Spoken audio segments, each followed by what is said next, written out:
मित्रों, एक लड़की है रीना, बिल्कुल सीधी सादी, भोली भाली, भगवान में बहुत विश्वास रखने वाली। अचानक शादी के 1 साल बाद ही उसके पति का स्कूटर से एक्सीडेंट हो गया था और वो ऊपर चला गया। तब से रीना अपने पापा मम्मी के साथ रहने लगी। अभी उसका कोई बच्चा नहीं था। उसकी आयु 24 साल थी। उसके पापा मम्मी ने उसको शादी के लिए कहा, लेकिन रीना ने फ़िलहाल मना कर दिया था।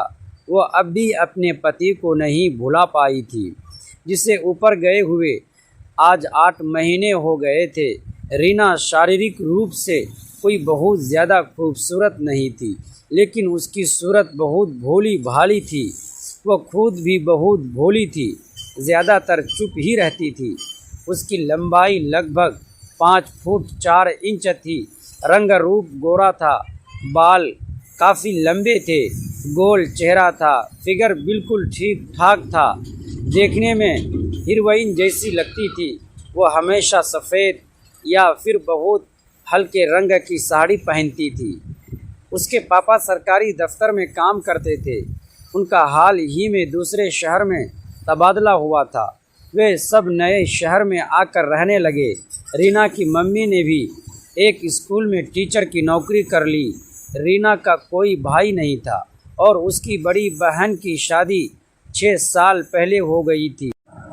दोस्तों, वीडियो में आगे बढ़ने से पहले वीडियो को लाइक और हमारे चैनल को सब्सक्राइब ज़रूर कीजिएगा और पूरा सुनिएगा ज़रूर। बहुत ही रोमांचक कहानी है। दोस्तों, चलते हैं आज की कहानी की तरफ। उनका घर छोटी सी कॉलोनी में था, जो कि शहर से थोड़ी दूर थी। रोज़ सुबह रीना के पापा दफ्तर और उसकी मम्मी स्कूल चले जाते थे। पापा शाम 6 बजे और मम्मी 4 बजे वापस आती थी।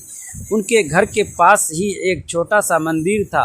मंदिर में एक पंडित था, यही कोई 36 साल का, देखने में गोरा और बॉडी भी सुडौल, लंबाई 5 फुट 9 इंच, सूरत भी ठीक ठाक था, बाल भी बड़े थे। मंदिर में उसके अलावा और कोई नहीं था। मंदिर में ही बिल्कुल पीछे उसका कमरा था।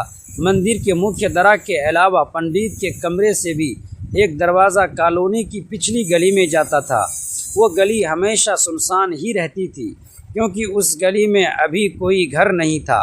नए शहर में आकर रीना की मम्मी ने उसे बताया कि पास में एक मंदिर है, उसे पूजा करनी हो तो वहाँ चली जाया करे। रीना बहुत धार्मिक थी, पूजा पाठ में बहुत विश्वास था उसका। रोज़ सुबह 5 बजे उठकर वो मंदिर जाने लगी।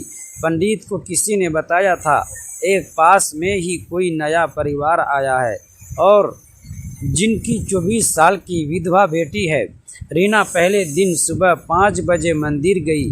रीना शारीरिक रूप से कोई बहुत ज़्यादा खूबसूरत नहीं थी, लेकिन उसके चेहरे पर एक अलग ही सादगी और शांति थी।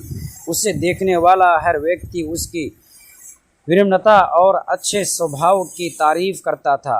पति की अचानक मृत्यु ने उसके जीवन को पूरी तरह बदल दिया था। जो लड़की कभी हंसती मुस्कुराती रहती थी, वह अब अधिकतर समय चुप रहने लगी थी। उसके माता पिता उसकी चिंता करते थे। वे चाहते थे कि रीना फिर से अपने जीवन में खुशियां ढूंढे, लेकिन वे उस पर कोई दबाव भी नहीं डालना चाहते थे। रीना का कहना था कि वह अभी अपने पति की यादों से बाहर नहीं निकल पाई है और उसे थोड़ा समय चाहिए। समय धीरे धीरे बीतने लगा। रीना ने अपना अधिकांश समय घर के कामों, पूजा पाठ और समाज सेवा में लगाना शुरू कर दिया। पास के एक विद्यालय में वो बच्चों को निःशुल्क पढ़ाने भी जाने लगी। बच्चों के बीच रहकर उसे कुछ सुकून मिलता था। उनके मासूम सवाल और हंसी उसके चेहरे पर भी कभी कभी मुस्कान ले आते थे। एक दिन विद्यालय में एक नया शिक्षक आया, जिसका नाम अमित था।